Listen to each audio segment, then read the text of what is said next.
Many parents lament that their kids are distracted.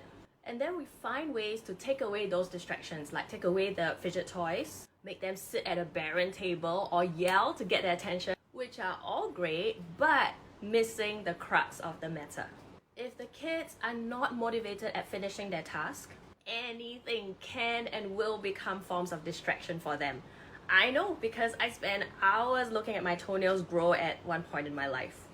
Nia El, the author of Indistractable, defines distraction as distraction. Activities which move us toward our goal are traction. Activities that move us away from this goal are distractions. And here is the thing, if what we want the child to do is not what the child wants to do, the child is going to be very unmotivated to finish the task. At least this is true for our distracted kids who find it super difficult to motivate themselves to finish anything they don't want to do. So the million-dollar question is, how can I make my goals the kids' goals as well?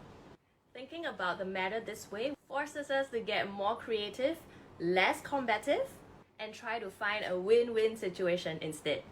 Breathe deeply, stay calm, you've got this.